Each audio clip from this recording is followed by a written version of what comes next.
Action. Hello diary, it's Tuesday morning, Manhattan, our last morning here. We're leaving for Philadelphia this morning. I just thought I'd tell you what happened on Monday. Well, as opposed to today when the weather is fine, yesterday morning the weather started off kind of wet and windy and pretty much carried on or slightly deteriorated during the whole of the day. So what we first did was we got up, put lots of warm clothes on and walked around the clothing district, or fashion district as it's called. Having had enough of that, we tried to make a beeline for some breakfast places, and what better than to go to Le Pain Quotidien, which we'd been to before with Ingrid, and I think in fact we went to the same one as last year, and we even sat almost in exactly the same place. So Ingrid, when you see this, just look at the photographs in the blog and just check out where we were.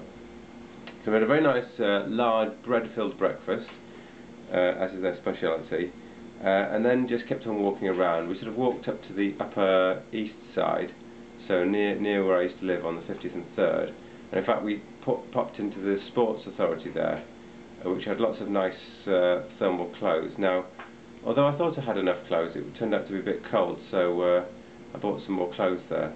And I even bought a cashmere scarf for $10 from a street seller, which I was dismayed to find later on that day was available for $9.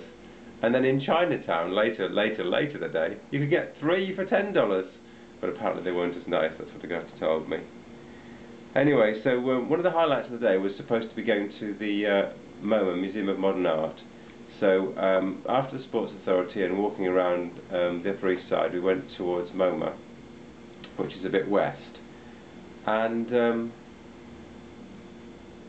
we went into Moma, and there seemed to be a huge number of people sort of milling around in the entrance trying to buy a ticket. So anyway, we persevered and we bought a ticket, which didn't take too long, just a few minutes, and then we noticed that the bag check was mandatory for rucksacks. There's a little sign which sort of said that handbags were okay, but all rucksacks, no matter how small, had to be bag checked.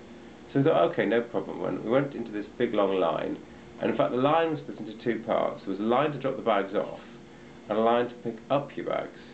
And I'm not joking, I think there are photographs which we will publish later. The pick-up line was probably about an hour, and I think the drop-off line was going to be about half an hour.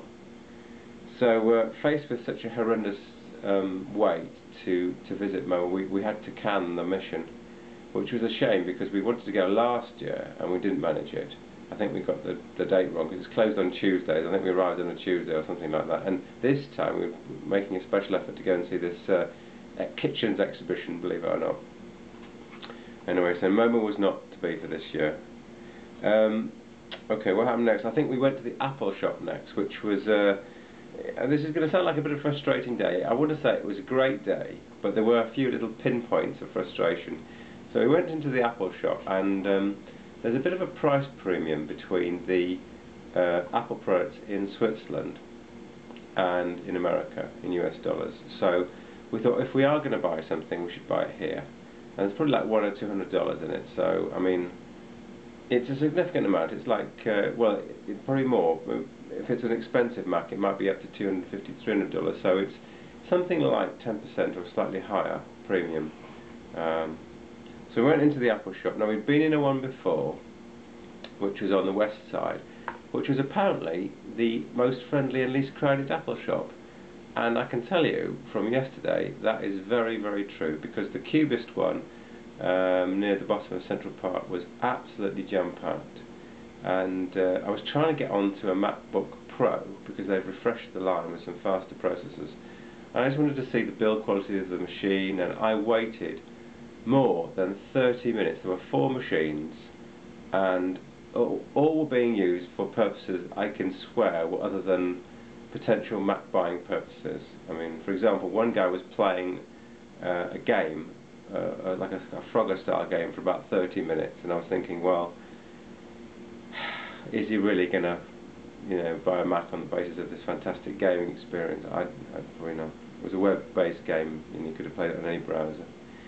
So anyway, 30 minutes later, I did get my hands on a MacBook Pro 15-inch and also a MacBook Air, and I have to say that the build quality and the design is absolutely superb.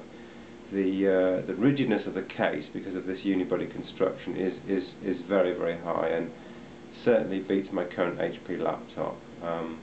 But technically, whether I'd appreciate, you know, all of that for something I don't use that much outside of the home, I don't know. So the Mac purchase not yet decided. I certainly wouldn't buy it in that overcrowded, you know, Mac store. That would just be, you know, an annoyance. Anyway, so after that we braved the cold and we headed off to the finish line, which we obviously were at yesterday for the marathon finish line, it was great to go back. They were sort of dismantling it, which we sort of expected, but nevertheless we got a few photos there and we saw where we finished.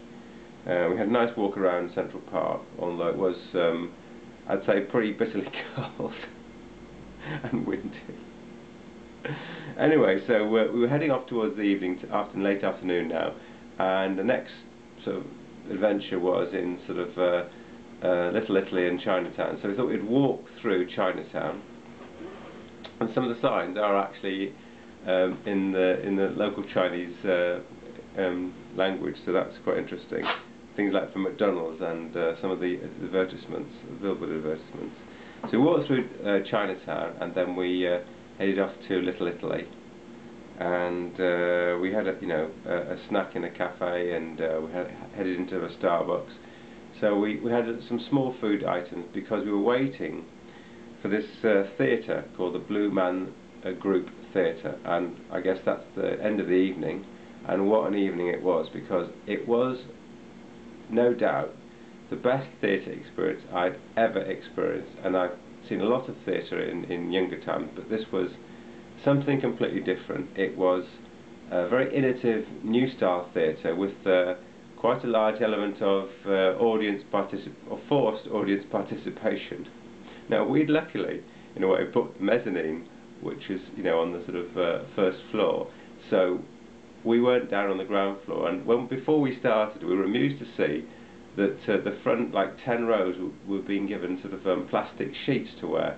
So we thought, this is a bit ominous looking, and it's because there's a lot of coloured liquid that's used throughout the show, and it gets sprayed everywhere. And also during the show, at least 2 members of the audience were brought up onto stage and made to go through quite long sessions on stage with the 3 blue men.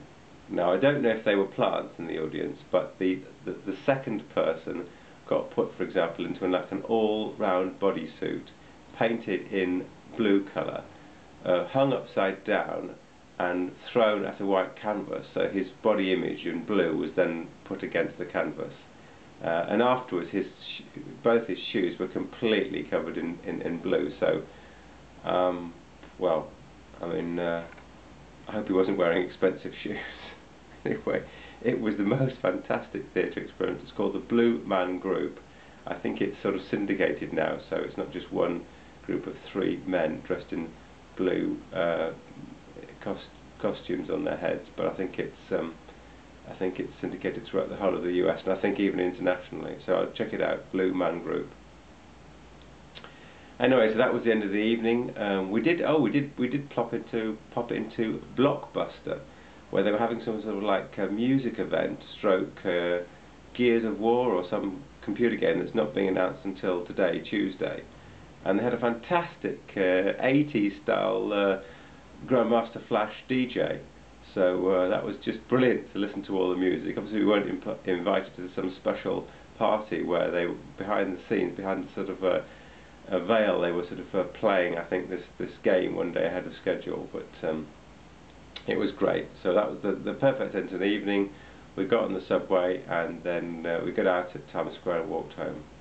So a great Monday, spent walking. We weren't obviously running because our legs were a little bit stiff 24 hours after the marathon. Blue Man Group was superb.